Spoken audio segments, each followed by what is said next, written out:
Hello students, मेरे YouTube channel study point में आपका हार्दिक स्वागत है। आज की इस क्लास में मैं लेकर आया हूँ प्री बीएसटीसी एग्जामिनेशन 2026 के लिए कुछ महत्वपूर्ण एनवायरनमेंट स्टडी के क्वेश्चंस को अपन एक एक करके जो है वो सोल्व करने का प्रयास करते हैं। पहला क्वेश्चन है, पारितंत्र की रचना कितने घटकों से होती है? यानी जो पारितंत्र होता है वो कितने घटकों से मिलकर बना होता है? तो पहला ऑप्शन इसमें है 1, दूसरा ऑप्शन है 2, तीसरा ऑप्शन है 3 और चौथा ऑप्शन है 4। तो अपने को पता है कि जो पारितंत्र होता है वो दो घटकों से मिलकर के बनता है। पहला होता है जैविक और दूसरा होता है अजैविक। तो इसमें दूसरा ऑप्शन जो है वो राइट आंसर हो जाएगा। दूसरा क्वेश्चन है, पारिस्थितिकी शब्द किसने प्रतिपादित किया था? जो पारिस्थितिकी शब्द है उसको प्रतिपादित करने वाले वैज्ञानिक का नाम पूछ रहा है। तो पहला ऑप्शन है इसमें W.G. रोजेन, दूसरा ऑप्शन है ऑर्थर टेंसले, तीसरा ऑप्शन है अर्नेस्ट हैकल और चौथा ऑप्शन है रॉबर्ट कोच।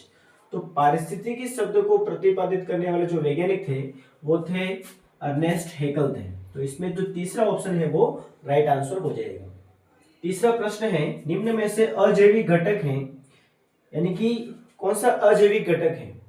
तो पहला ऑप्शन इसमें शाकाहारी, दूसरा है मांसाहारी, तीसरा है पेड़ पौधे और चौथा ऑप्शन है तापमान। अब क्योंकि पहले के जो तीनों ऑप्शन हैं वो एक तरह से सजीव की प्रवृत्ति में आते हैं तो ये तीनों ही नहीं होंगे। तो इसमें जो चौथा ऑप्शन है तापमान वाला, जो कि एक अजैविक घटक होता है, तो इसमें चौथा जो ऑप्शन है वो राइट आंसर हो जाएगा। चौथा क्वेश्चन है, ग्लोबल वार्मिंग के लिए जिम्मेदार मुख्य गैस कौन सी है? जो ग्लोबल वार्मिंग होता है, जिसको अपन वैश्विक तापमान भी कहते हैं, वैश्विक उष्णन भी कहते हैं, उसके लिए मुख्य रूप से जिम्मेदार गैस कौन सी है? तो पहला ऑप्शन इसमें दे रखा है ऑक्सीजन गैस, दूसरा ऑप्शन है नाइट्रोजन गैस, तीसरा ऑप्शन है कार्बन डाइऑक्साइड गैस और चौथा ऑप्शन है NH यानी अमोनिया गैस। तो जो ग्लोबल वार्मिंग की जो समस्या है, जो आज के समय की एक बहुत बड़ी चुनौती है, उसके लिए मुख्य रूप से जिम्मेदार जो गैस है वो कार्बन डाइऑक्साइड गैस होती है। तो इसमें तीसरा जो ऑप्शन है वो राइट आंसर हो जाएगा। पांचवा प्रश्न है, प्रोजेक्ट टाइगर को कब शुरू किया गया था?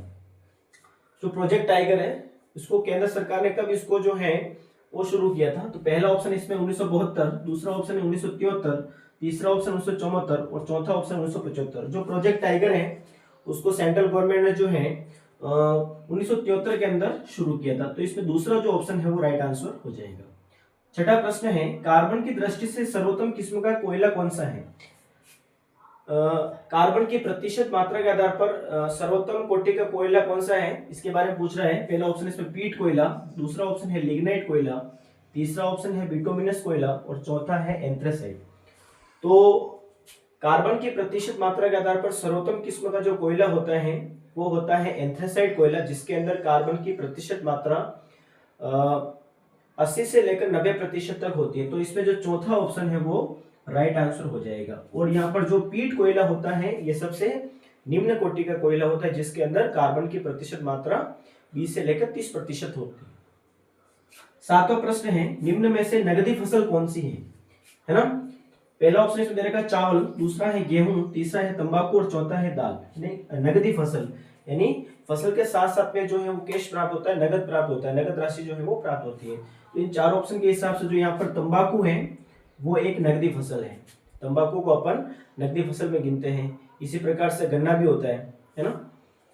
आठवां प्रश्न है, सरदार सरोवर बांध कौन सी नदी पर बना है? जो सरदार सरोवर बांध है वो कौन सी नदी पर बनाया गया है?